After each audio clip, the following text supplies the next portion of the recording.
Hello everyone, स्वागत है सभी लोगों का टीटी एकेडमी पर। कैसे हैं आप सभी लोग? आशा करता हूं कि बहुत अच्छे होंगे। बहुत ही विकराल ठंड, लेकिन हौसला बिल्कुल भी बुलंद। कोई बात नहीं, चलिए आगे बढ़ते हैं, अपने नए सेशन को फिर से आगे बढ़ाते हैं। जो कि हमारा लास्ट सेशन हमने कर लिया था, अपना मेकिंग ऑफ द कॉन्स्टिट्यूशन कर रहे थे, जिसमें पार्ट वन में हमने काफी चीजों को कवर कर लिया। किस तरीके से हमारा संविधान बनना स्टार्ट हुआ, किसकी सिफारिश से, किसकी रिकमेंडेशन से संविधान फाइनली बनना स्टार्ट हुआ। तो किसकी अगर एग्जाम में पूछा जाए, किसके रिकमेंडेशन पे, किसकी सिफारिश पे, तो कैबिनेट मिशन आप बताएंगे। जैसा कि आपको पूरा इतिहास, पूरा फ्लैशबैक मैंने बताया, कब से स्टार्ट हुआ।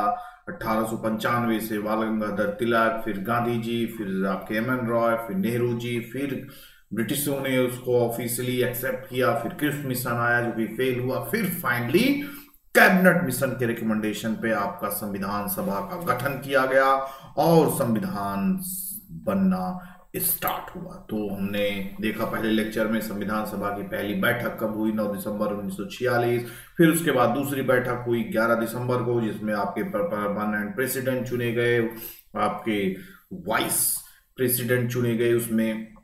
फिर उसके बाद हमने 13 को देखा, ऑब्जेक्टिव रेजोल्यूशन आया। किसके द्वारा आया? जवाहरलाल नेहरू के द्वारा आया। जहां पे हमने देखा है पूरी तरीके से क्या था, किस पे बेस था, आगे चल के ये हमारा ऑब्जेक्टिव रेजोल्यूशन क्या बन गया, आपका प्रियम्बल बन गया। तो आपके एग्जाम में साफ साफ क्वेश्चन पूछ लिया जाता है। और इस प्रियम्बल का जो आपका ऑब्जेक्टिव रेजोल्यूशन था, इसको संविधान सभा द्वारा एक्सेप्ट कब किया गया, पेश कब किया गया, कभी दोनों अलग अलग क्वेश्चन बन सकते हैं। तो अगर पेश किया गया तो 13 दिसंबर 1946 आप बताएंगे, और इसको एक्सेप्ट कब किया गया, 22 जनवरी 1947 को। ठीक है ना।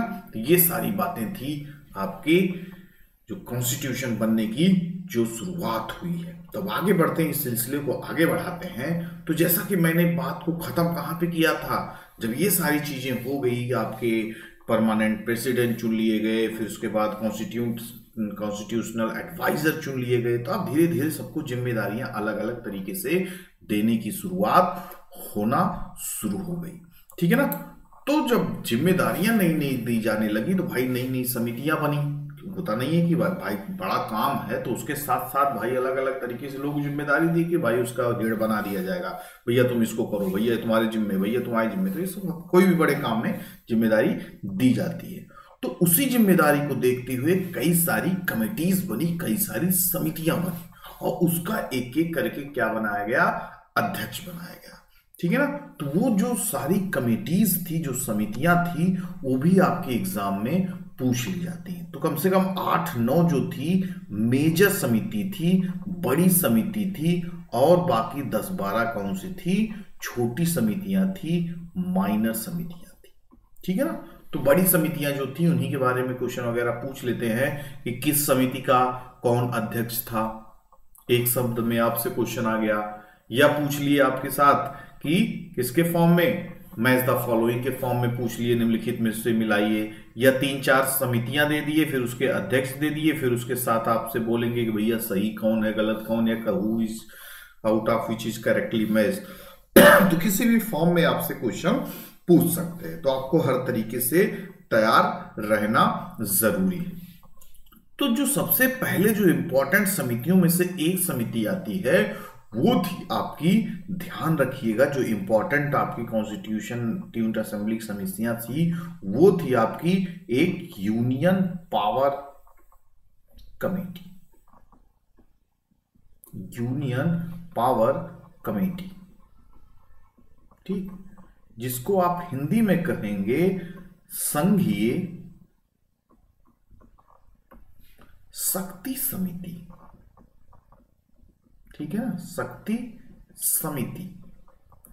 और इसके अध्यक्ष कौन बनाए गए, ये ध्यान में रखिएगा। इसके अध्यक्ष थे पंडित जवाहरलाल नेहरू। ठीक है ना। इसके अध्यक्ष कौन थे, Pandit Jawaharlal Nehru. Union power committee. एक इंपॉर्टेंट कमेटी और थी, उसका नाम था union constitutional committee. Union constitutional committee, जिसको आप हिंदी में कहेंगे संघीय संवैधानिक समिति, ये भी बड़ी इंपॉर्टेंट कमेटी थी, समिति। तो इसके अध्यक्ष कौन थे भाई साहब, ध्यान में रखिएगा, इसके भी अध्यक्ष आपके थे पंडित जवाहरलाल नेहरू। ठीक है ना।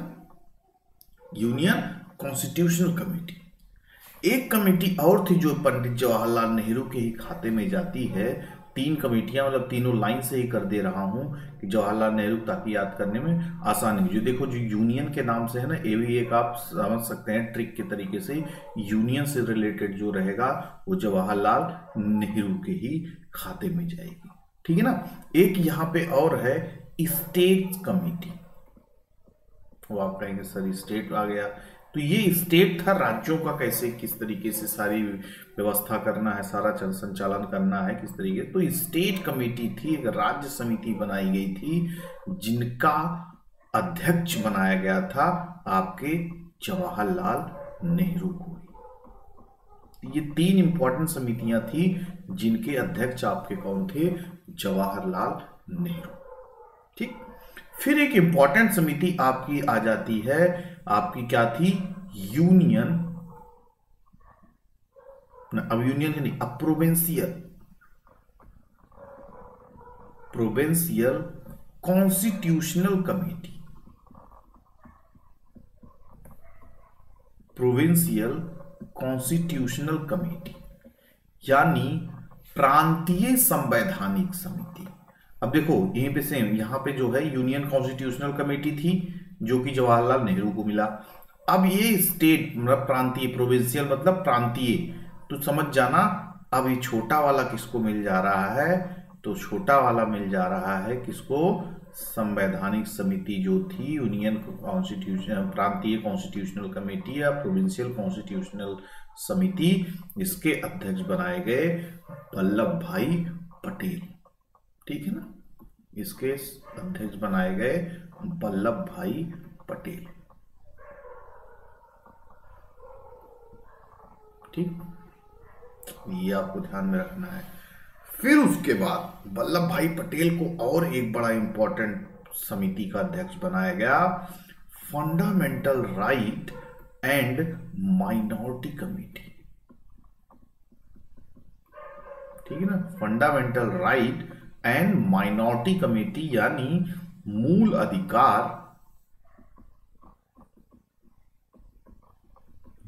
अधिकार और अल्पसंख्यक समिति।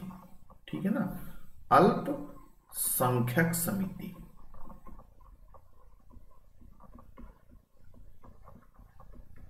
तो इसके अध्यक्ष किसको बनाया गया, यही आपके वल्लभ भाई पटेल को।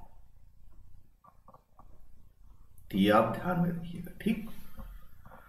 अब देखो किसी किसी एग्जाम में थोड़ा कभी कभी अंदर का भी पूछ लेते हैं। अंदर का इन द सेंस, ये तो आपकी मेन कमेटी थी, और मेन कमेटी का अध्यक्ष किसको बनाया गया था, वल्लभ भाई पटेल का, जो फंडामेंटल राइट्स की मेन कमेटी थी, फंडामेंटल राइट एंड माइनॉरिटीज की।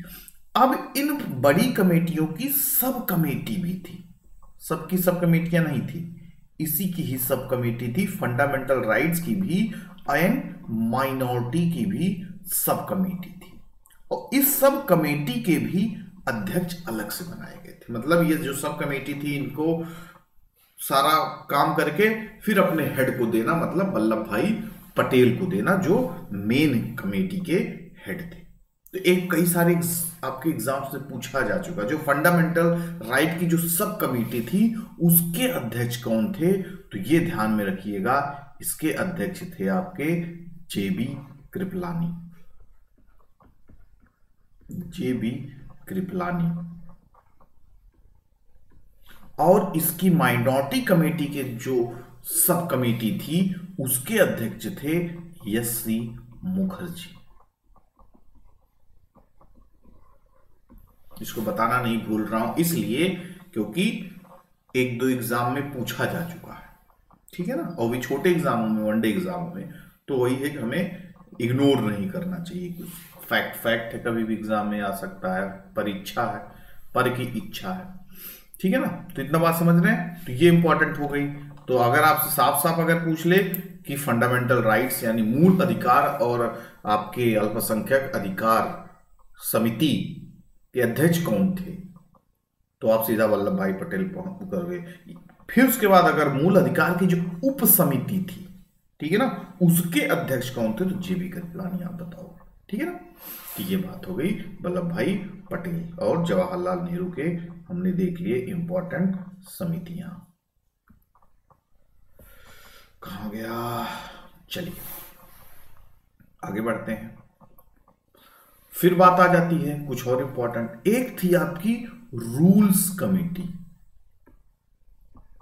एक थी आपकी रूल्स कमेटी जिसको आप कहोगे नियम समिति।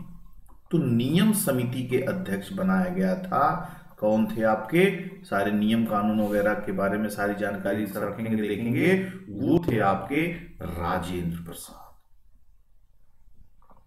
वो थे आपके राजेंद्र प्रसाद। फिर उसके बाद एक इनके खाते में एक समिति और आती है, ये थी आपकी स्टीयरिंग कमेटी। स्टीयरिंग कमेटी मतलब संचालन समिति। संचालन समिति के भी अध्यक्ष थे आपके राजेंद्र प्रसाद। सबका लाइन से करा दे रहा हूं ताकि आपको याद करने में भी आसानी हो, ठीक है ना। तो ये रूल्स कमेटी और स्टीयरिंग कमेटी के अध्यक्ष थे राजेंद्र प्रसाद, ठीक। फिर एक इंपॉर्टेंट कमेटी यहां पे आ जाती है, जो कहीं न कहीं सबसे important committee, last but not least, drafting committee, ठीक है ना। ड्राफ्टिंग कमेटी जिसको आप बोलते हो प्रारूप समिति, इसको आप क्या बोलते हो, प्रारूप समिति। और इसके अध्यक्ष थे, बहुत बार क्वेश्चन पूछा जा चुका है, वही आपके डॉक्टर बी.आर. अंबेडकर। कई बार आप देखेंगे प्रीवियस ईयर के क्वेश्चन, धड़ल्ले से क्वेश्चन पूछा गया, हमेशा पूछा जाएगा, फिर पूछा जाएगा, तो आपको तैयार रहना है, ठीक। ये ड्राफ्टिंग कमेटी प्रारूप समिति का अध्यक्ष कौन थे, बी.आर. अंबेडकर। तो ये जो इंपॉर्टेंट समितियां थी, कमिटीज थे, जो कि संविधान सभा में बनाई गई थी, संविधान निर्माण के लिए बनाई गई थी। और भी कई सारी कमिटीज थी। झंडा समिति का अध्यक्ष पूछ लिया जाता है, जेबी कृपलानी थे, और आपके डीपीएसपी के पूछ लिया जाता है, कभी पूछा वैसे नहीं गया है, इसलिए 8 मेजर कमिटीज में से ही आपको बता दिया हूँ। बाकी जो 12 कमिटीज थी, डीपीएसपी का पूछ लिया जाता है, तेज बहादुर सप्रू थे, तो ये कब उतना नहीं, कभी आया नहीं, कभी ऐसी कोई वो नहीं है, इसमें से पूछे जाते हैं। और ड्राफ्टिंग कमेटी सबसे ज्यादा पूछा जाता है, क्योंकि one of the most important committee जी भाई, ड्राफ्ट प्रारूप तैयार करना पूरे संविधान की। तो इसी को हम लोग, बाकी सबके बारे में तो हम जान गए कौन किसका अध्यक्ष है, इतना ही जाना, लेकिन प्रारूप समिति के बारे में थोड़ा और इसकी कुंडली खंगालनी पड़ेगी, ठीक है ना। तो इसकी कुंडली खंगालना इन द सेंस थोड़ा और इसके बारे में हमें फैक्ट जानना होगा। तो एक तो हमें पता चल गया B R. Ambedkar was the head of the drafting committee, chairman. तो ये क्या थे, बी.आर. अंबेडकर इसके चेयरमैन थे। तो पूछ लिया जाता है अध्यक्ष चेयरमैन कौन थे, तो आप बताओगे डॉक्टर भीमराव अंबेडकर। उसके साथ साथ इस समिति में और भी कई सारे मेंबर्स थे, ठीक है ना।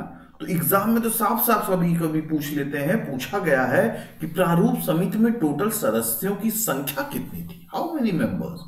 तो टोटल सदस्यों की संख्या आप बताएंगे, टोटल कितनी थी, 7 मेंबर्स थे, ठीक है ना, चेयरमैन साहब को लेके, ठीक है ना। टोटल 7 मेंबर्स थे। तो एक तो आपको बी.आर. अंबेडकर हो गए, बाकी 6 मेंबर्स कौन थे। आप कहोगे सर बहुत ज्यादा बता दे रहे हैं, जरूरी है जानना, इसलिए जानना जरूरी है क्योंकि साफ साफ एग्जाम में आपके पूछ लेंगे निम्नलिखित में से प्रारूप समिति के सदस्य कौन नहीं थे, ठीक है ना। तब आप करोगे, कहोगे हो सर भीमराव अंबेडकर के बाद किसी चर्चा ही नहीं किए थे सर। तो इसलिए सारे सदस्यों का नाम जानना भी आपको जरूरी है। तो कम से कम याद न कर पाए तो उनका नाम भी अगर जाने रहेंगे, तब भी आपके ऑप्शन में अगर आएगा तो आप उसको क्या कर सकते हैं, एलिमिनेट कर सकते हैं। ये तो नहीं था, अच्छा ये तो नहीं था, ये था, ये नहीं था, ये आप कैसे होगा, वो चीज अगर एटलीस्ट देखे रहेंगे, 2-4 बार आपकी निगाह में पड़ी रहेगी, तो ये आपके लिए फायदेमंद हो जाएगा। तो चलिए फिर, जब जानना जरूरी है तो एक एक नाम देख लेते हैं। तो एक तो आपके बी आर अम्बेडकर साहब हो गए चेयरमैन, एक सदस्य ये हो गए। दूसरे सदस्य का नाम जो था, उनका नाम था अल्लादी कृष्णा स्वामी, अल्लादी कृष्णा स्वामी अय्यर। ठीक है, क्या नाम था? अल्लादी कृष्णा स्वामी अय्यर। दूसरा नाम था, जो दूसरे व्यक्ति थे, उनका नाम था यन गोपाल स्वामी, यन गोपाल स्वामी अयंगर। ठीक, यन गोपाल स्वामी अयंगर। जो तीसरे व्यक्ति थे, उनका नाम था के एम मुंशी। इनका तो आप लोग कई बार नाम सुने होंगे, के एम मुंशी। फिर उसके बाद जो चौथे यहां पे पांचवें मतलब आ रहे हैं, ऊपर से लेके पांचवा नंबर है, वो थे आपके मोहम्मद सैयद अब्दुल्ला। ठीक है ना, मोहम्मद सैयद अब्दुल्ला है, सैयद मोहम्मद अब्दुल्ला। फिर उसके बाद जो थे आपके नेक्स्ट वन, ये थे आपके, क्या नाम था इनका? यन माधव राव, यन माधव राव। ठीक है ना, यन माधव राव तब बने जब एक पुराने सदस्य बी.एल. मित्तर ने इस्तीफा दे दिया। ये भी ध्यान में रखिएगा, रिजाइंड। ठीक है ना, बी.एल. मित्तर के रिजाइंड देने के बाद यन माधव राव को सदस्य बनाया गया। फिर उसके बाद आपके टी.टी. कृष्णामाचारी, टी.टी. कृष्णामाचारी, ये तब बनाए गए जब 1948 में डीपी खेतान, जो इसके पहले सदस्य हुआ करते थे, इनकी मृत्यु हो गई। Died in 1948। ठीक है ना, तो आप देखेंगे टोटल तो भाई सदस्यों की संख्या तो 7 थी, लेकिन जब गिनेंगे तो टोटल 9 मिलेंगे आपको। तो इन दोनों का भी नाम याद रखना है, मित्तर साहब का भी और डीपी खेतान का भी, क्योंकि एग्जाम में पूछ लेंगे निम्नलिखित में से कभी कोई सदस्य नहीं था। तो इन दोनों को अगर मैं नहीं यहां पे लिखूंगा तो मान लो आ गया, तो फिर आप गड़बड़ा जाएंगे फिर। तो सबका नाम याद रखना, कम से कम ध्यान में रखना जरूरी है। ठीक है, ये बात क्लियर हो गई। टी.टी. कृष्णामाचारी कब बने? जब डीपी खेतान की मृत्यु हो गई। माधवराव कब बने? जब बी.एल. मित्तर ने रिजाइन दे दिया। बाकी ये अपना शुरू से थे, ये लोग आपका बने रहे। ठीक, और क्या फैक्ट थोड़ा जानना जरूरी है ड्राफ्टिंग कमेटी के बारे में। तो ड्राफ्टिंग कमेटी का जो गठन किया गया, वो कब किया गया, ये आपसे एग्जाम में पूछ लेते हैं। ड्राफ्टिंग कमेटी का अपॉइंट कब किया गया, कब अपॉइंट किया गया ड्राफ्टिंग कमेटी को? तो ध्यान रखिएगा, 29 अगस्त 1947 को। ठीक है ना, 29 अगस्त 1947 को ड्राफ्टिंग कमेटी का गठन किया गया कि भैया अब तो अपना काम हम शुरू करो, पूरा पढ़ो लिखो, सारा चीज करके पूरा एकदम ड्राफ्ट तैयार करके हमको दो। तो भैया इसने ड्राफ्ट तैयार किया और अपना पहला ड्राफ्ट संविधान सभा के समक्ष इसने प्रस्तुत किया। और कब किया? First draft was submitted. पहला ड्राफ्ट उसने, पहला प्रारूप उसने सबमिट किया संविधान सभा के समकक्ष। कब किया? फरवरी 1948 में। ठीक है ना, फरवरी 1948 में इसने अपना पहला ड्राफ्ट सबमिट किया। फिर उसके बाद सबके सामने रखा, क्या क्या बातें होंगी, कैसा सारी चीजें का मूल अधिकार, डीपीएसपी, लोगों के अधिकार, क्या क्या कानून होंगे, आपके यूनियन गवर्नमेंट, पूरा अपना हिसाब से रखा जैसे आप संविधान देखते हो। फिर उसमें उसकी चर्चा की गई संविधान सभा के समकक्ष। लोगों से पूछा गया भैया जो कमी हो बेसी हो बताओ क्या जरूरत है इसमें और क्या ऐड किया जाए, क्योंकि हमारे संविधान का हर एक पॉइंट, हर एक चीज क्या था डिस्कशन किया गया था, उसका डिस्कशन करके बातों को फाइनल किया गया था। ऐसे नहीं संविधान में सारी चीजें रख दी गई, क्योंकि हमारा जो कॉन्स्टिट्यूशन है उसको क्या कहा जाता है, एक लिविंग कॉन्स्टिट्यूशन कहा जाता है। क्या हमारा संविधान एक लिविंग कॉन्स्टिट्यूशन, एक जीवित संविधान है जिसको बदला जा सकता है, चेंज किया जा सकता है, रिलेवेंट कॉन्स्टिट्यूशन कहा जाता है। ठीक है ना, रिलेवेंट कॉन्स्टिट्यूशन मतलब सभी लोगों की इसमें बातें की गई, मतलब उसका एक तरीके से साक्ष्य है, अस्तित्व है। ऐसा नहीं है कि रातों रात बैठ गए 4 लोग बना दिए, क्योंकि बहुत सारे कंट्रीज में हम देखते होंगे संविधान ऐसे रहते हैं कि जो पावरफुल लोग हैं कमरे में बंद करके अपना लिख डाले, जो हम चाहेंगे वही होगा, जो वहां का जनरल चाहेगा, ब्रिगेडियर चाहेगा, जो वहां की शासन जिसके सैन्य शक्ति जिसके हाथ में वो अपने हिसाब से रख दे, मतलब जनता का कोई उसमें रोल नहीं रहेगा, जनता के भले के लिए कोई काम नहीं होगा, जो हम हैं तानाशाह के रूप में जो लिख दिए वही चलेगा। लेकिन ऐसा हमारे संविधान के साथ नहीं किया गया। ईच एंड एवरी पर्सन, कोई भी ऐसा बंदा देश में उठ के नहीं कह सकता कि हमारे हित की बात इस संविधान में नहीं की गई। चाहे स्त्री हो, चाहे पुरुष हो, चाहे भिखारी हो, चाहे अंबानी हो, कोई भी हो, सबकी बात की गई है। इसलिए कोई ऐसा कह ही नहीं सकता हम काहे पढ़ें, हम काहे इसके बारे में चर्चा करें, हमसे का लेना देना। तो इसमें आप देखोगे सबके लिए बातें की गई, फंडामेंटल राइट्स की बात की गई, तो आपका खुद का अधिकार, स्टेट्स को ये सारे वो दिए गए, जिम्मेदारी दी गई लोगों का भला करो, स्टेट का जिम्मेदारी डीपीएसपी दी गई, मूल कर्तव्य दिए गए, आपको फ्रीडम दिए गए, तो सारी चीजें हैं इसमें। आप गलतियां करोगे सजा का प्रावधान किया गया, ऐसी संसाधमक व्यवस्था बनाई गई, जुडिशरी बनाई गई, तो हर एक चीज है इसमें।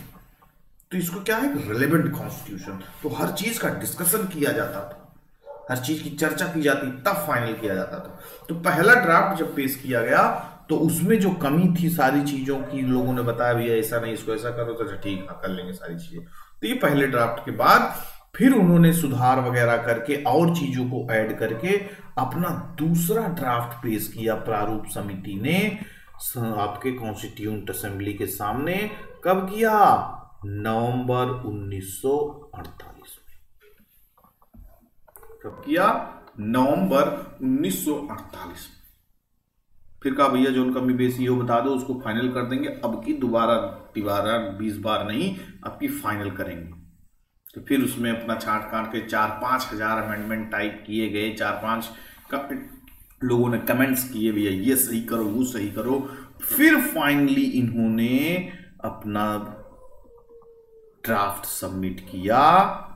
कब किया, ये भाई साहब आपका अक्टूबर है, ठीक है ना, ये ध्यान रखिए। तो दूसरा इन्होंने अक्टूबर में किया, फिर उसके बाद इन्होंने नवंबर 1948 में किया।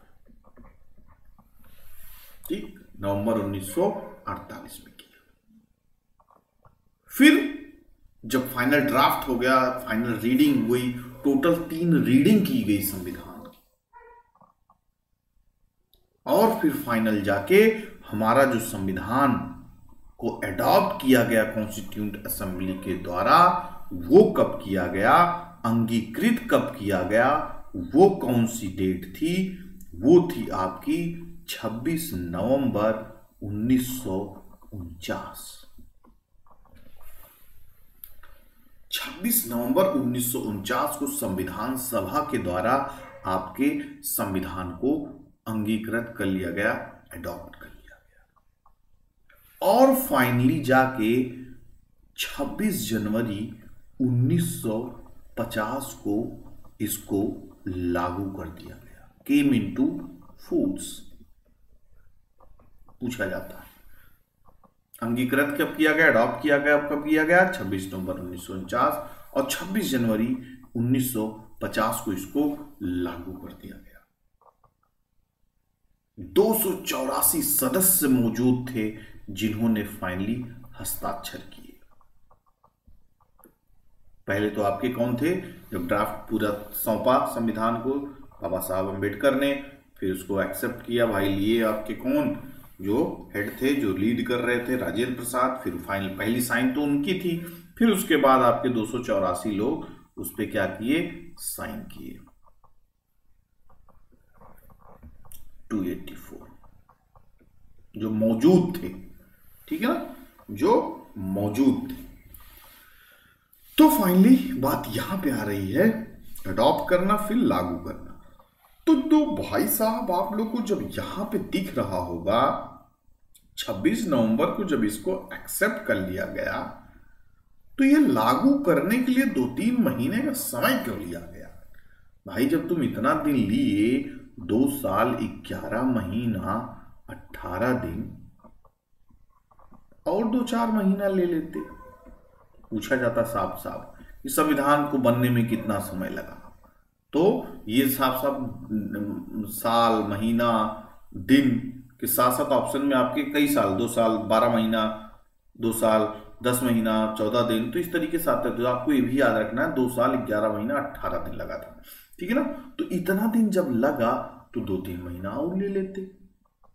क्या जरूरत थी हम लोग को परेशान करने की, 2-2 डेट याद करवाने की, लागू करने का अलग एक दिन याद करें और आपका अडॉप्ट करने का अलग एक दिन याद करें। तो इसके पीछे भी एक कहानी है और वो कहानी हमें आपको सुनानी। थोड़ा फ्लैशबैक में जाना होगा। तो फ्लैशबैक में हम लोग चलते हैं, कब चलेंगे, कितना दूर, लगभग 30-20-25 साल पहले, देश आजाद होने के यानी लागू करने के 20-25 साल पहले। बात है दिसंबर 1929 की, ठीक है ना। बात है दिसंबर 1929 की। क्या हुआ था, लाहौर का कांग्रेस अधिवेशन हुआ था।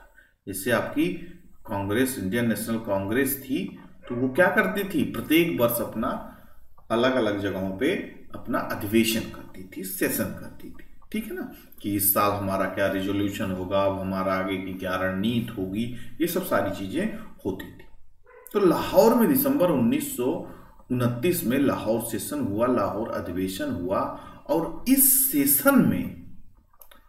सेशन में आगे आने वाले सालों में हमारा क्या रिजोल्यूशन, हमारा क्या उद्देश्य होगा, ये बात रखी गई। और उस उद्देश्य में क्या बात रखी गई कि जैसा कि आपको पता है कि जो पहले हमारी मांग हुआ करती थी, क्या हुआ करती थी, स्वराज की मांग हुआ करती थी। भैया हमें एक डोमिनियन स्टेटस, एक स्वराज दे दो, तुम हमारे ऊपर बॉस बन के रहो, नीचे हम सरकार अपनी चलाएंगे। लेकिन जब नए नए नेता लोग आए, जैसे कौन, सुभाष चंद्र बोस आ गए, जवाहरलाल नेहरू आ गए, तो ये जब लोग आ गए तो अब ये लोग सोचे कि ना भैया अब बहुत हुआ सम्मान, स्वराज और राज से मैटर नहीं, ये नहीं कोई ऊपर बॉस बन के रहे हम नीचे नहीं, अब हम स्वराज नहीं चाहिए, हमें चाहिए अब पूर्ण स्वराज। ठीक, मतलब कंप्लीट इंडिपेंडेंस चाहिए हमें, निकल जाओ सब यहां से, हमें अपने हवाले छोड़कर कंप्लीट इंडिपेंडेंस चाहिए।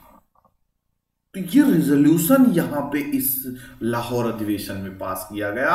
अब स्वराज न होके कंप्लीट स्वराज रहेगा, हमारा पूर्ण स्वराज। हम अपनी मांग को अब आगे चल के पूर्ण स्वराज के रूप में रखेंगे।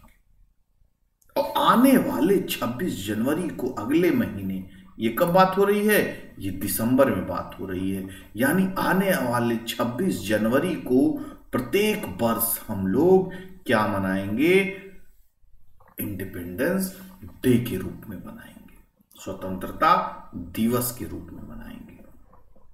26 जनवरी को तो इन्होंने मनाया ही, और अब उसी दिन ये लोग क्या करने का रेजोल्यूशन लिए, अब हर साल हम लोग आजाद आजादगी का दिवस मनाएंगे, इंडिपेंडेंस डे के रूप में 26 जनवरी को मनाएंगे। तो प्रत्येक वर्ष 26 जनवरी को क्या मनाया जाने लगा? इंडिपेंडेंस डे मनाया जाने लगा।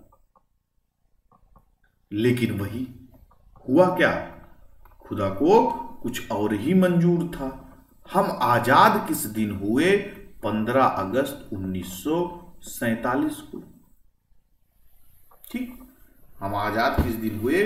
15 अगस्त 1947 को। लेकिन 15 अगस्त 1947 के बाद जब 48 का 26 जनवरी आया तो क्या हुआ? दिल धड़क गया। क्या हर साल मनाते थे वो, इस बार 15 अगस्त को मनाना पड़ा। अब हमारा 26 जनवरी ऐसे ही जा रहा है। तो 2 साल ऐसे ही गया। हमेशा ऐसा लगता था कि यार ऐसे ही चला जा रहा है, इस दिन हम लोग कुछ कर नहीं पाते। और पिछले 20 सालों से इस दिन हम लोग 26 जनवरी के दिन इंडिपेंडेंस डे मनाते थे, लेकिन अब 15 अगस्त मनाना पड़ रहा है। उस दिन आजाद हो गया देश। तो ये आइडिया दिमाग में आ गया भाई साहब। जब 26 नवंबर 1949 को संविधान बन गए के अंगीकृत कर लिया गया, अडॉप्ट कर लिया गया, तो लोगों ने सोचा क्यों ना 2-3 महीना रुक के हम लोग ये अपना 26 जनवरी वाला दिन ही इसको लागू करें और इतिहास में ये दर्ज हो जाए। तो इसी को ध्यान में रखते हुए हम लोगों ने 26 जनवरी 1950 का दिन चुना और हमने संविधान को लागू किया। ठीक, और लागू करने के साथ साथ 15 अगस्त और 26 जनवरी को हम लोगों ने क्या माना? दोनों को बराबर माना।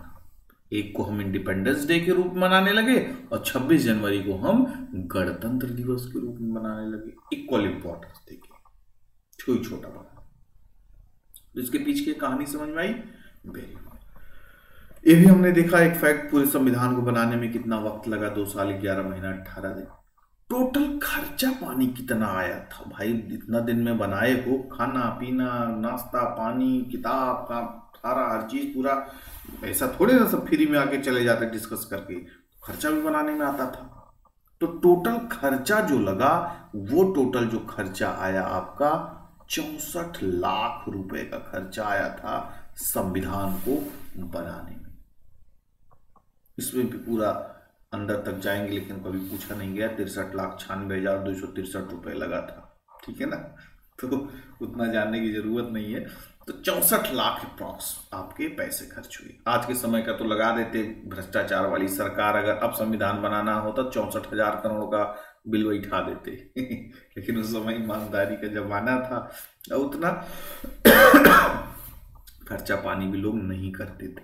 ठीक, 64 लाख रुपए तो एक बैठक की हो जाती है हमारे आज के समय। तो ये बात है। टोटल कितने सेशन हुए, कितने सत्र हुए, ये भी कभी अगर पूछ ले ध्यान में रखिएगा। टोटल 11 सेशन हुए थे। टोटल कितने सेशन हुए थे? टोटल 11 सेशन हुए थे, 11 सत्र हुए थे संविधान सभा के। ठीक, तो ये तो इंपॉर्टेंट फैक्ट थे। और कुछ इंपॉर्टेंट चीजें जानते हैं तो आपसे अगर हम पूछें कि ये बताइए भाई साहब कि जो संविधान सभा थी उसका सबसे इंपॉर्टेंट काम क्या था? तो आप कहोगे सर सबसे इंपॉर्टेंट काम यही था संविधान का निर्माण करना। हाँ भैया था, लेकिन उसके साथ साथ उसको और एक जिम्मेदारी दी गई थी। उसके साथ साथ उसको एक और जिम्मेदारी दी गई थी, और वो कौन सी जिम्मेदारी थी ये आपको बताता हूं। तो पहली तो जिम्मेदारी ये थी, पेन को क्या हुआ,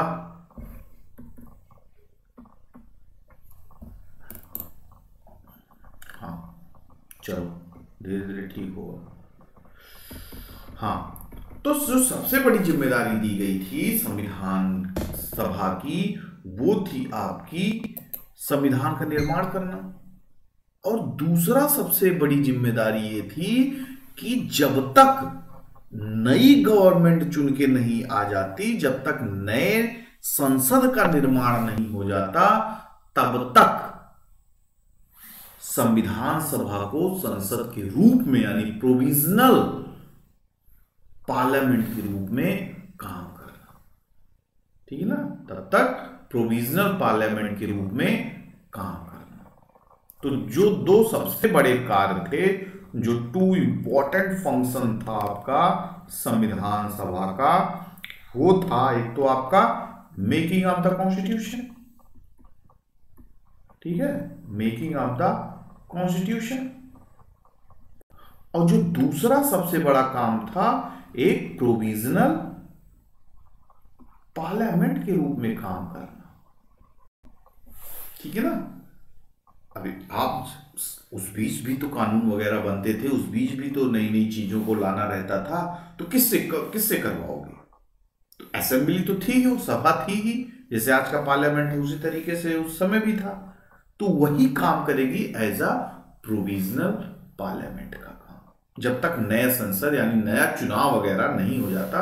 जब 1951-52 में देखिए आपका जब चुनाव वगैरह हुआ, तो नई संसद बन के आई, तब फिर इन पुराने लोगों की छुट्टी की गई, ठीक। और एक अंदर का फैक्ट बता दूं जो बहुत कम ही सुने होंगे, बताएं? चलिए, कभी कभी ये पूछ लिया जाता है, ये कभी मान लो प्रश्न बन जाए, जैसे दो फंक्शन मैंने आपको बताया, एक तो संविधान सभा का निर्माण, संविधान का निर्माण करना, ये थी आपकी कॉन्स्टिट्यूंट असेंबली का काम, संविधान सभा का, और दूसरा संसद के रूप में भी काम करना था। तो क्या दोनों काम जब होते थे तो दोनों की अध्यक्षता एक आदमी करता था कि दो दो आदमी करते थे? सोचने वाली बात होगी कि नहीं भाई, संसद भी चलाना बड़ी बात है और कॉन्स्टिट्यूशन का निर्माण करना भी बड़ी बात है। क्या एक ही व्यक्ति लीड करता था कि अलग अलग? तो बात यहां पे ये आ जाती है, जब संविधान बनाने वाला काम चलता था, मेकिंग ऑफ द कॉन्स्टिट्यूशन की प्रक्रिया चलती थी, तो उस समय जो अध्यक्षता करते थे वो डॉक्टर राजेंद्र प्रसाद करते थे। ये तो फिक्स ही था, उनको तो बनाया गया था संविधान सभा का अध्यक्ष, तो वो तो आपका करते ही थे। लेकिन जब संसद वाला काम चलता था, प्रोविजनल पार्लियामेंट के रूप में जब वो काम करती थी, तो उसकी अध्यक्षता करते थे जीवी मावलंकर, ठीक है ना।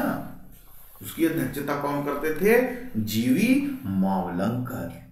वही देखो आगे चल के जीवी मावलंकर क्या बने, जब नई सरकार भी चुन के आ गई, वही क्या बन गए थे फिर? लोकसभा के प्रथम अध्यक्ष। जोड़ दिया ना ले जाके पॉइंट, तो ये बात थी, ठीक है ना। तो एक तो ये फैक्ट हो गया। तो ये संविधान के दो बड़े कार्य हो गए, कुछ छोटे छोटे भी कार्य थे, other functions of the constitution, ठीक है ना, other function of the constitution, यानी other function of the constituent assembly,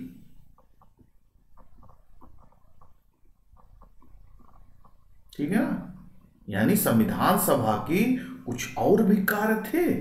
हाँ भाई थे, जैसे बताओ कुछ, जैसे अरे भैया नया संविधान बना रहे हो, नया देश आजाद होने जा रहा है, आपका कोई झंडा वंडा रहेगा कि नहीं? कहाँ लहराओगे लाल किला पे 15 अगस्त 1947 को जब आजाद होगा? तो झंडा को अपनाया गया। तो ये क्वेश्चन बन जाता है कि कॉन्स्टिट्यूंट असेंबली के द्वारा अपना जो राष्ट्रीय झंडा था वो कब अपनाया गया? National flag adopted by Constituent Assembly कब अपनाया गया? तो ये डेट भी आपको याद रखनी होगी, और ये डेट थी 22 जुलाई 1947, ठीक, 22 जुलाई 1947। और इसी में से एक फैक्ट पूछ लें, अक्सर पूछा जाता है, जो आपका नेशनल फ्लैग है इसका अनुपात कितना होता है? बहुत बार एग्जाम में पूछा गया है, इसका अनुपात कितना होता है, इसका रेशियो कितना होता है? तो ध्यान में रखिएगा 3:2 के अनुपात में होता है, लंबाई चौड़ाई, ठीक है ना। याद रखिए लंबाई 3:2 की। जो आपका नेशनल फ्लैग है इसको जो डिजाइन किया गया था वो किसके द्वारा किया गया था? डिजाइन किया गया था। कौन से व्यक्ति थे? पूछा गया क्वेश्चन है, फिर पूछा जाएगा, इग्नोर नहीं कर सकते, इसलिए हमें बताना होगा। उनका नाम था पेंगली बंकैया। ठीक है ना? पेंगली बंकैया ने आपके नेशनल फ्लैग को डिजाइन किया था। तो ये एक छोटा काम, मतलब कॉन्स्टिट्यूंट असेंबली के द्वारा एक अदर फंक्शन में आ गया, अतिरिक्त कार्य में। और कौन सा अतिरिक्त कार्य था? यह देश आजाद होने जा रहा है, हर देश का अपना राष्ट्रीय गान होता है, राष्ट्रगीत होता है। वो किससे पूछ के करोगे?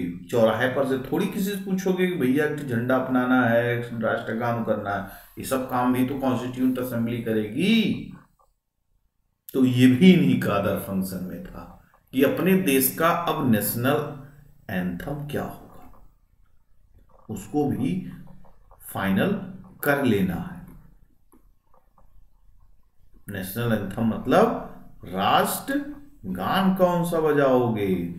जो पिक्चर देखने जाओगे या झंडा लहराओगे, तो हमारे देश का राष्ट्रगान क्या है? वही आपका जनगण मन।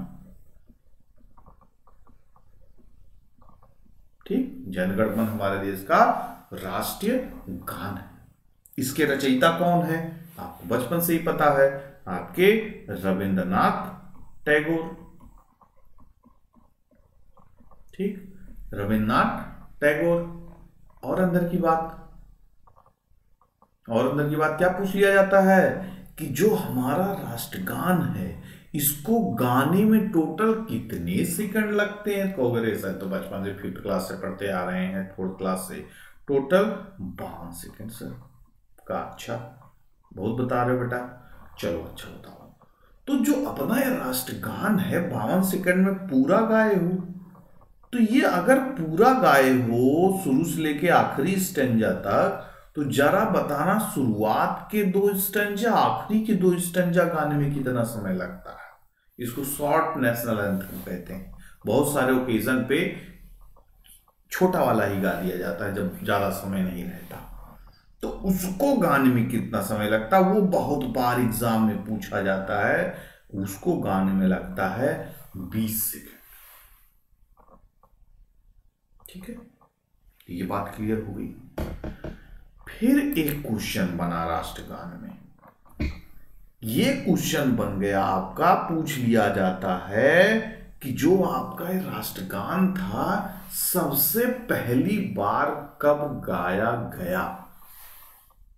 आपको सर पता है, तो ये सबसे पहली बार 1911-12 में गाया गया, जब भारत की राजधानी कलकत्ता से ट्रांसफर होके कहां आई? दिल्ली आई। और दिल्ली में खूब बड़ा दिल्ली दरबार लगा था। तो यहाँ पे जॉर्ज पंचम वगैरह आए थे, उन्हीं की स्वागत में पूरा ये गाना गाया गया, राष्ट्रगान। ठीक है ना? उस समय एक ये कविता हुआ करती थी जो रविन्द्रनाथ टैगोर अपना लिखे थे बंगाली भाषा में, अमार सुनार मामला। ठीक है ना? तो वही गाया गया। तो इसी को फिर फाइनली हमने अपने राष्ट्रगान में ले लिया गया था। तो 1911-12 में, 11 में तो आपका घोषणा हुई, 12 में ट्रांसफर हुई। तो उस दौरान दिल्ली दरबार में गाया गया था। ठीक है ना? तो ये तो आपके फैक्ट वगैरह रहे नेशनल एंथम से रिलेटेड। तो भैया जब नेशनल एंथम को हम कवर कर लिए तो नेशनल सॉन्ग को भी कवर लेते हैं। तो हमारा नेशनल सॉन्ग, राष्ट्रगीत क्या है? वंदे मातरम, वंदे मातरम। ठीक, तो वंदे मातरम क्या है? हमारा राष्ट्रीय गीत। और इसके रचयिता कौन है? अरे सर, बंकिम चंद्र चटर्जी। सब बचपन वाला क्वेश्चन सर आप पूछे जा रहे हैं, कोई बात नहीं बेटा, बंकिम चंद्र चटर्जी। चलो अब बताओ, बचपन से पढ़ते आ रहे हो तो थोड़ा बड़ा वाला क्वेश्चन बताओ। ये जो वंदे मातरम राष्ट्रगीत है बंकिम चंद्र चटर्जी ने लिखा। इन्होंने अपने किसी रचना से निकाल के दिया था, ल्यू इसको आप बजाओ गाओ। वो कहां से लिए थे? यानी बंकिम चंद्र चटर्जी के किस नोवेल से था? उनके एक नोवेल से था, एक उपन्यास से लिया गया था। तो उस उपन्यास का नाम पूछते हैं आपसे। तो उस उपन्यास का नाम था आनंद मठ। ठीक, आनंद मठ उपन्यास से इन्होंने लिया था। उनकी एक उपन्यास थी, उसमें ये अपना कविता रखे थे, इंसर्ट किए थे, लिखे थे। तो उसी का आपका वंदे मातरम हम लोग पूरा उस समय राष्ट्रीय आंदोलन के समय गीत हुआ करता था, तो इसको फाइनली हमने अपना राष्ट्रीय गीत रख लिया। तो बच्चों एक प्रश्न यहाँ पे देखो उठा था, राष्ट्रगान कब गाया गया था? 1911 में। तो ये क्यों पीछे रहेगा? अभी कहेगा हमको कब गाया गया था पहली बार? तो ध्यान रखना 1895 में, 1895-96 में इसको गाया गया था कांग्रेस के अधिवेशन में। और किसके द्वारा गाया गया था? तो आप कहोगे सर जिसने लिखा था वही गाएगा, लेकिन ऐसा नहीं है। सबसे पहले जो गाया गया, ये किसके द्वारा गाया गया? रविंद्रनाथ टैगोर के द्वारा। किसके द्वारा? रविंद्रनाथ टैगोर के द्वारा। तो बाजी मान लेंगे, अपना तो गाए गवाए ही। और यहां पर भी क्रेडिट बेचारे सोचे थे चटर्जी साहब गा लेंगे, वो भी ना गा पाए, अपना गा दिए दादाजी। चलो कोई बात नहीं। तो ये फैक्ट आपको मिल गया नेशनल सॉन्ग, नेशनल एंथम से रिलेटेड। और सबसे बड़ा फैक्ट तो हम लोग भूल ही रहे हैं बच्चों, डेट, कॉन्स्टिट्यूंट असेंबली ने इसको अपनाया कब? ये सबसे बड़ी चीज तो हम लोग मिस कर रहे थे। राष्ट्रीय झंडे को कब अपनाए थे? 22 जुलाई 1947। नेशनल एंथम को हमने कब अपनाया? 24 जनवरी 1950 को। ठीक है ना, 24 जनवरी 1950 को। और नेशनल सॉन्ग को, बड़ी खुशी की बात है सर, डेट वही है और साल भी वही है, ज्यादा हमें रटना नहीं पड़ेगा। ठीक, 24 जनवरी 1950 को नेशनल एंथम अपनाया गया और नेशनल सॉन्ग भी उसी दिन अपनाया गया। चलो, जब आप इतने खुश हो रहे हैं, एक खुशी और दे देते हैं आपको। इसी दिन एक और काम किया गया, राष्ट्रपति का चुनाव कर लिया गया, प्रेसिडेंट भी हमने चुन लिया, इलेक्ट कर लिया। और किसको बनाया गया भारत का पहला राष्ट्रपति? डॉक्टर राजेंद्र प्रसाद को। ठीक, डॉक्टर राजेंद्र प्रसाद को, ये भी उसी दिन ही काम किया गया था, 24 जनवरी 1950 को। तो आपको तीन चीजें एक ही दिन मिल गई आपके, नेशनल सॉन्ग, नेशनल एंथम और प्रेसिडेंट का इलेक्शन या प्रेसिडेंट का चुनाव, तीनों एक ही दिन। ठीक, तो ये चीज आप ध्यान में याद कर सकते हैं। ठीक, फिर संविधान से रिलेटेड 2-3 फैक्ट और बता देता हूं, एग्जाम में कभी पूछ लिया आपके। जो संविधान था उसका सिंबल क्या था, चिन्ह क्या था? सिंबल ऑफ द कॉन्स्टिट्यूशन, हर एक चीज का चिन्ह होता है ना, सिंबल ऑफ द कॉन्स्टिट्यूशन, चिन्ह क्या था? तो ये ध्यान में रखिएगा, कभी पूछ लिए 3-4 जानवर का नाम दे दें तो वो क्या था आपका? एलिफेंट, मतलब हाथी। ठीक, एलिफेंट आपका सिंबल था कॉन्स्टिट्यूशन का। एक फैक्ट और याद रखिएगा, कभी पूछ लें हु वॉज द सेक्रेटरी, सचिव कौन था संविधान का, सभा का, संविधान सभा का सचिव किसको बनाया गया था? तो आप किसको बोलोगे? He was HVR Iyengar. ठीक है ना, HBR अयंगर को संविधान सभा का सचिव बनाया गया था। ठीक। और एक इंपॉर्टेंट फैक्ट बताते हैं, जो आपका संविधान आप देखते होंगे बड़े अच्छे सुंदर शब्दों में उसको लिखा गया है, एक इटैलिक स्टाइल में लिखा गया है, ठीक है ना, बड़ी अच्छी तरीके से। तो वो लिखा किसने था? संविधान को जो कैलीग्राफी किया गया था वो किसके द्वारा किया गया था, ये भी आपको ध्यान में रखना, ठीक है ना। तो कैलीग्राफी उसकी जो की गई थी, जो इटैलिक स्टाइल में, वो किसके द्वारा किया गया था? तो प्रेम नारायण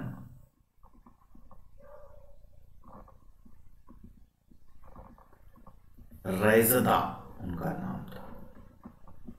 उनका नाम था प्रेम नारायण रैजदा। और दूसरा इंपॉर्टेंट फैक्ट,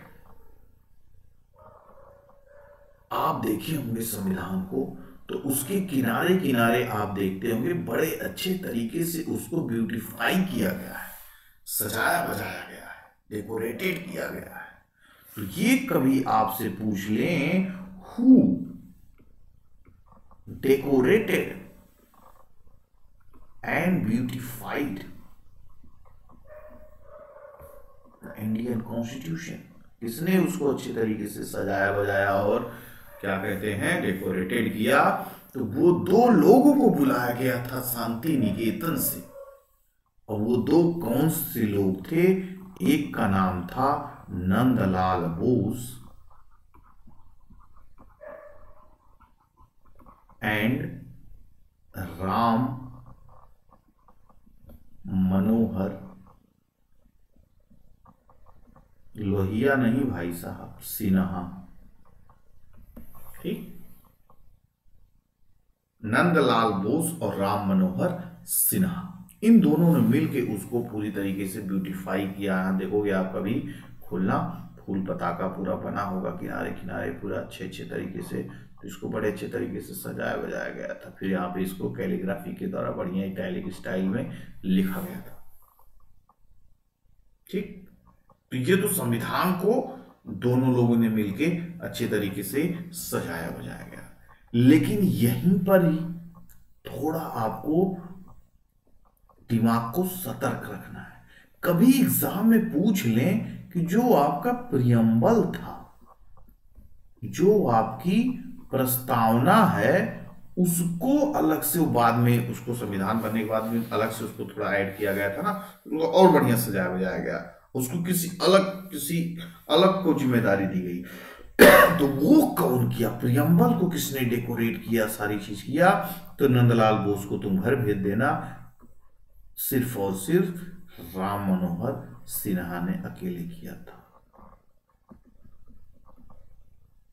ठीक, तो राम मनोहर सिन्हा ने अकेले प्रियम्बल का किया और संविधान का पूरा मिलके राम मनोहर सिन्हा और नंदलाल बोस ने किया। इतनी ढेर सारी जानकारी आपको दे दी गई। अब आप क्या करोगे? जाके जरा क्वेश्चन करने की कोशिश करो जो प्रीवियस ईयर में आए हैं, या जो आपको मॉडल पेपर्स इधर उधर मिल जाएं। देखोगे मोर देन 95% क्वेश्चन आप ना कर लिए तो फिर कहना।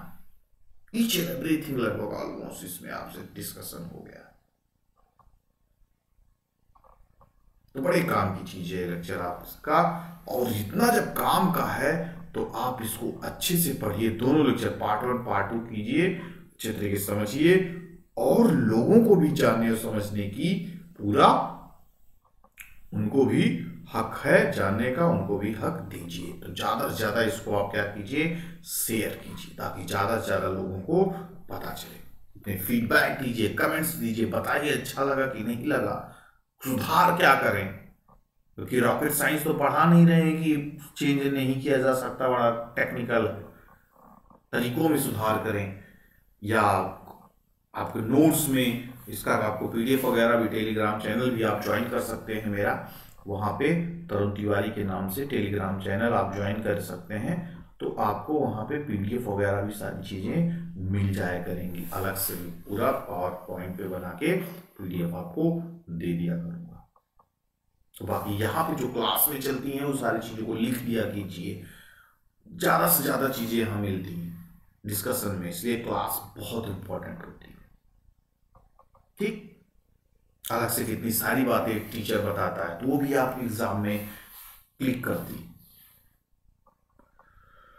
तो आशा करता हूं कि ये सब सारी चीजें आपकी समझ में आई होंगी, अच्छा लगा होगा। नेक्स्ट लेक्चर में फिर मिलेंगे अगले टॉपिक के साथ, तो तब तक के लिए इजाजत दीजिए, अपना ख्याल रखिए। ठंड बहुत ज्यादा है, साथ साथ बाहर भी स्थिति खराब है, तीसरी लहर ने दस्तक दे दी है, तो हर तरीके से हमें सुरक्षित रखना है, पढ़ते रहना है, आगे बढ़ते रहना है, उत्साह को कम नहीं करना है और अपने लक्ष्य को पूरी तरीके से फोकस करना है। ठीक है ना? तो मिलते हैं अगले क्लास में, तब तक के लिए bye bye, take care to all of you, good luck.